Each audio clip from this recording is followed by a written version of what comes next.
د میرویس نیکه لوړو زده کړو مؤسسه ده چې د نن څخه 8 کاله وړاندې په کندهار کې د لومړي ځل لپاره د لوړو زده کړو په برخه کې په سلګونو ځوانانو ته د زده کړې فرصت مساعد کوي. د میرویس نیکه لوړو زده کړو مؤسسې څخه وړاندې په کندهار کې هیڅ په خصوصي سکتور کې د لوړو زده کړو بنیاد نه و موجود چې د دې لوړې زده کړې مؤسسې له طریقه څخه په کندهار کې سلګونه ځوانان د لوړو زده کړو څخه برخمن او ان په خپل ژوند کې د مثبت بدلون شاهدان دي. دوی عملاً اوس د کندهار ښار او د افغانستان په ډیری دولتي اداراتو کې په ډیر ښه مسلکي لحاظ خپلې دندې پر مخ باندې وړي. په یاد پوهنتون کې د 3 پوهنځیو په درلودلو سره ځوانانو ته زده کړې ورکول کیږي لکه معالجوي طب پوهنځی، حقوق او سیاسي علومو پوهنځی، اقتصاد پوهنځی. اوس عملاً په سلګونه نور ځوانان په زده کړه بوخت دي او د یوې روښانه راتلونکي لپاره د امید سبا په توګه باندې خپله روښانه راتلونکې په دغه پوهنتون کې ویني.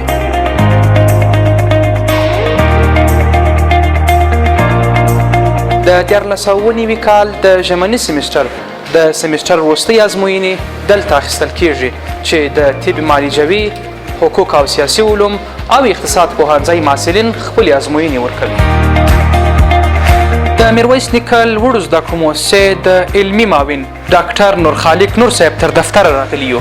مخکې مو د دې مؤسسې په کور دننه او بهرنیو هیوادونو کې د لاسته راوړنې څخه خبره یاده کړله. له علمي معاون ډاکټر نورخالق نور صاحب څخه به د یادو وروستیو لاسته راوړنو څخه ځان خبر کړو.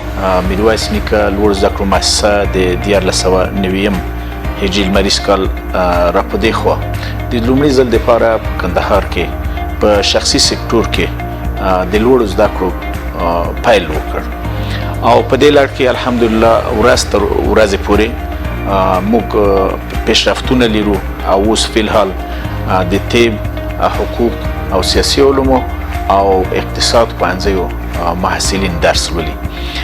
د لومړي ځل دپاره د حقوقو پوهنځی چې حتی د کندهار پوهنتون کې هم شتون نه درلود دلته تأسیس وشو او د دې ځای نه فارغان ورکړل شول او حتی د استادانو همکاري وشوه د کندهار پوهنتون سره. داسې د دې نه وروسته د محصلینو او د ټولنې اعتبار مخ په زیاتېدو او د محصلینو تعداد 2.5 په شاوخوا کې دی او دلته تقریبا 11% یا تر 15% پورې زنانه محصلین یا ښځینه محصلین هم شتون لري. تقریبا د افغانستان د 19 ولایتونه محصلین دلته لوړې زده کړې ترلاسه کوي او د دې کیفیت د ښه کېدو دپاره او داسې د کمیت د ښه کېدو دپاره د میرویس نیکه لوړو زده کړو مؤسسې چې کوم ټیم په راس کې قرار لري دایما زیار وباسي تر څو چې د کیفیت نظر هم په دې ځای کې پیشرفت ترلاسه شي. موږ په دې لړ کې هلې ځلې کړي دي تر څو په ملي سطحه او داسې په بین المللي سطحه د نورو پوهنتونونو سره راشه درشه ولرو او د دې سره تړونونه ولرو او داسې د تجاربو مشارکت ولرو د دې سره راشه درشه په دې رابطه موجود وي چې موږ کولی شو د دې نه د WHO د میډیکل سکول سره د غړیتوب یادونه وکړو او داسې په کلتوري او علمي برخه کې د یونسکو د بایوټیک د غړیتوب یادونه وکړو.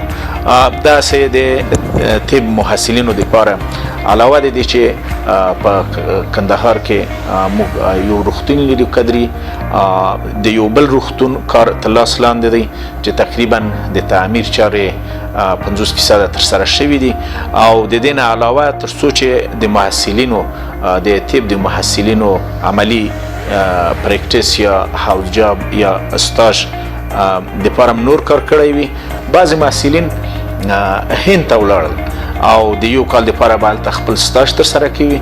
د سروډای هاسپټل په 350 بستریز روغتون کې به چې هغه یو تحقیقي یا څېړنیز مرکز هم دی او یو کدري روغتون هم دی. په هغو ځای کې به د سټاژ د پای ته رسولو وروسته بیرته افغانستان ته انشاءالله راځي او د اقتصاد پوهنځی د محصلینو دپاره د ماسترۍ په کچه باندې د استادانو لیږل د فراغت نه وروسته د ماسترۍ دپاره او داسې د کندهار په سطحه باندې تقریبا د 15 ریاستونو سره د دې د کارمندانو د مسلکي روزنې دپاره موږ هوکړه لیکونه لرو چې موږ کولی شو د معلولینو د ریاست، د ښځو چارو ریاست او دغسې د اطلاعات او کلتور ریاست او د حج اوقاف ریاست د دې نه نوم واخلو او د دې یو تعداد کارمندان په دې ځای کې په لوړ زده کړو باندې بوخت دي او د دې سره تر د 50 نه تر 80% پورې تخفیف شوی دی. د ښځینه محصلاتو لپاره د دې ځای یو ترانسپورت په نظر کې نیول شوی چې بدون د کوم چارجز یا کاست نه او بغیر موږ دا زمینه مساعده کړې ده. د لوړو زده کړو وزارت د ارزونو د 11 معیارونو چې د کیفیت لپاره وضع شوي په هغو باندې په ډېر جدیت باندې کار روان دی تر څو چې دغه اوسنی حالت تر نور نه هم بهتره شي او دا مؤسسه د نورو عالي مؤسسو او پوهنتونونو سره په یو ردیف کې قرار ولري. او داسې د وزارت دخوا وخت په وخت هیئتان راځي او د دې ځای ارزونه کیږي. الحمدلله د کیفیت په دوم پړاو کې موږ قرار لرو.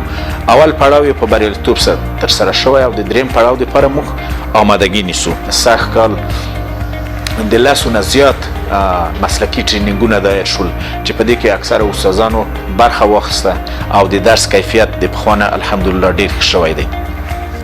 یو تعداد بېوزله محصلین، معلولین او داسې کسان چې هغه اقتصادي مشکل لري او موږ پوهېدلي یو د دې ځای هغه رهبري ټیم چې کوم دی د هغو د تفکیک نه وروسته د دې سره د حتی بعضو محصلین تر 90% پورې تر 95% پورې هم موږ تخفیف لرو. داسې محصلون هم شته چې هغه تر پایه پورې د طب دوره هم په دې تخفیف باندې ترسره کړې ده. د لوړو زده کړو وزارت دخوا چې کوم هیئتان راغلي د هغوی فیډبک الحمدلله ډیر ښه دی او په ولایت په سطحه باندې د نورو پوهنتونونو سره د موږ هماهنګي الحمدلله ډیره ښه ده او د ولایت د نورو ارګانو سره د معلوماتو تبادله، د تجاربو مشارکت او د نورو صحي او غیر صحي په روغتیایي برخه کې یا په غیر روغتیایي برخه کې چې کوم پارتنران دي د هغو سره موږ د راشې درشې پروګرامونه شته، د مشارکت د تجاربو لپاره پروګرامونه شته، د ټریننګ پروګرامونه شته دي. الحمدلله په دې باره کې هم موږ ډېر لاسته راوړنې لرو. خوشبختانه په دې اواخرو کې ډسمبر 2013 کال کې د موږ یو ټیم د ترکیه هېواد ته سفر درلود او چې هلته تر 4 پوهنتونو پورې هوکړه لیکونه وشول او په دې هوکړه لیکونو د مخې به په علمي برخه کې انشاءالله نور هم کار کیږي داسې د سکالرشیپونو دپاره او د هغو ځای د استادانو د رتګ، د هیئتانو د رتګ او د افغانستان د خصوصي پوهنتونونو د اتحادیې په ملتیا سره به انشاءالله حتی نور هم کارونه چې تر لاس لاندې دي هغه به کیږي. دا د موږ دپاره یوه ډېره غټه لاسته راوړنه ده. لکه څنګه چې مثلا په دې سفر کې ترکیې ته د استانبول په ښار کې چې کوم جلسه یا غونډه نیول شوې وه د اسلامي هیوادونو د پوهنتونونو او مؤسساتو د دې اتحادیې چې تقریبا تسلو زیات پوهنتونونه او مؤسسات په دې کې غړیتوب لري.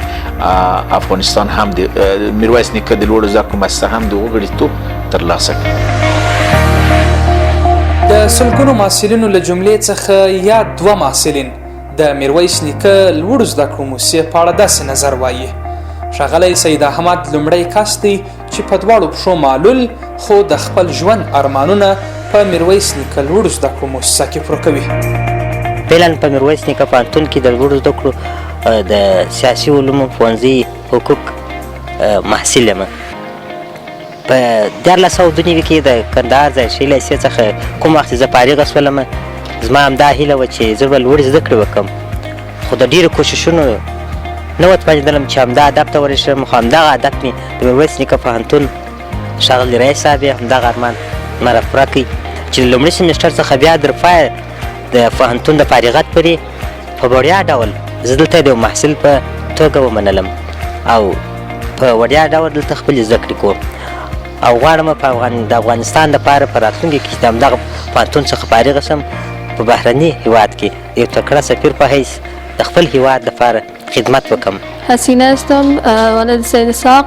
برای درس آمدم. یک زمینه خوبی مساعد شده برای ما، برای درس ما که ما خوب درس بخوانم و در آینده یک وظیفه خوبی به دست بیارم. د ګڼو فارغ التحصیل محصلینو له جملې څخه یاد ځوان د خپل ژوند او د لوړو زده کړو په دوران کې په میرویس نیکه لوړو زده کړو مؤسسه کې له خپلو خاطراتو څخه داسې بیان کوي. زما نوم نقیب الله دی، د میرویس نیکه پوهنتون څخه په 2018 کال کې د بي بي اې د څانګې څخه فارغه شوی یم. زموږ دلته اکثره استادان چې وو هغوی د ماسټر په کچه باندې استادان دي، زیاتو تحصیلات یې په هندوستان کې کړي دي. نو ښه درسي ماحول مو، ښه درسي چاپېریال و. زموږ ټول لیکچر نوټونه استادان ډېر ښه لیکچر نوټونه موږ ته تیاروله، تکړه استادان مو. کوم استادان چې دلته فارغه شوي د افغانستان کې هغوی ماسټر یې کابل کې کړی و. نو د زده کړو له وجې څخه زموږ په مسلکي ژوند کې چې دی زیات تغیرات راغلي دي. هماغه وخت کې چې موږ کار کوئ په جریان د زده کړو کې زه اول وار کې چې وم په کار باندې نه وم، نو بیا مې وروسته کار پیدا کړي. په هماغه وخت کې چې کله مې زده کړې کولې، اوس هم هماغه ځای کې کار کوم، په یو ملکي مؤسسه ده د صحت بخش کې کار کوي د سید امیر سره. لیکن تغییر دا دی چې هغه وخت کې چې موږ کوم عمومي د منیجمنټ یا د لیډرشپ اصول چې موږ باندې نه پوهېدلو، نو د هماغه وجې څخه وروسته چې کله فارغه شوي یو زموږ کار کې زیات تغییر راغلی دی. میرویس نیکه لوړو زده کړو مؤسسه د درو پوهنځیو په درلودلو سره د افغان ځوانانو د لوړو زده کړو په روزنه باندې بوخت دي.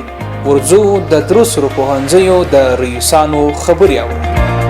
د میرویس نیکه د لوړو زده کړو مؤسسې معالجوي پوهنځی په 1990 کال کې تاسیس شوی، چې د 1990 کال راهیسې په سلګونه تنه ځوانان د معالجوي په برخه کې روزلي او اوس مهال البته په سلګونه تنه محصلین په دې پوهنځي کې په زده کړو باندې بوخت دي. ټول ټال اوس 1018 تنه محصلین په دې پوهنځي کې زده کړې کوي او دې پوهنځي په 2 دورو کې 101 تنه البته فارغین د ځوانو ډاکټرانو په توګه ټولنې ته وړاندې کړي. د اقتصاد پوهنځي په میرویس نیکه د لوړو زده کړو مؤسسه کې په 1393 هجري شمسي کال کې خپل په فعالیت باندې پیل وکړ، چې تر دا مهاله پورې تقریبا در 100 تنو پورې محصلین نارینه او ښځینه فارغه کړي او فعلا برحاله محصلین 345 تنه محصلین لرو. تقریبا 320 تنه محصلین د دوه ډیپارټمنټونو څخه فارغ دي او همدارنګه شاوخوا 1000 تنه محصلین په عمومي برخه کې چې تر 4 سمستر پورې عمومي ده او د 4 سمستر څخه تر 8 سمستر پورې پر څانګو باندې ویشل کیږي. د دواړو څانګو محصلین لري. میرویس نیکه لوړو زده کړو مؤسسه په ټولو درسي صنفونو کې د نورو امکاناتو ترڅنګ د محصلینو دپاره د خپل درس شموله کتابونو ترڅنګ د ازادې مطالعې لپاره بهترینه زمینه مساعده کړې ده. دلته تاسې د یاد کتابتون څخه لیدنه کولی شئ. د معالجوي طب پوهنځی ترڅنګ د حقوقو او سیاسي علومو پوهنځی، اقتصاد پوهنځی په برخه کې بیلابیل مختلف کتابونه تر سترګو لیدل کیږي چې محصلین د خپلو عملي پروژو سمینارونو ترڅنګ کولی شي چې په ازاده توګه ښه مطالعه ترسره کړي. په دې کتابتون کې د مطالعې د بهترین فرصت ترڅنګ د انټرنیټ د خدماتو آمادګي د هغه ترڅنګ د محصلینو دپاره په یاد کتابخانه کې بیلابیل مختلف امکانات تر سترګو لیدل کیږي. د دې جزئیاتو په پایله کې دې برخې ته رسېږو چې ډېری د نظر خاوندان او روڼان دي په دې فکر دي که دغسې مسلکي بنیادونه موجود اوسېږي، ځوانان په لوړو زده کړو سمبال سي، په افغانستان کې د یو سبا او روښانه افغانستان پر لوري هیلې او امیدونه پر زیاتېدو دي. دا زموږ دا تصویر هیله ده چې تر تاسې پورې به دغه حقایق در رسېدلي وي. ستاسې په ژوند کې بریالیتوب غواړو.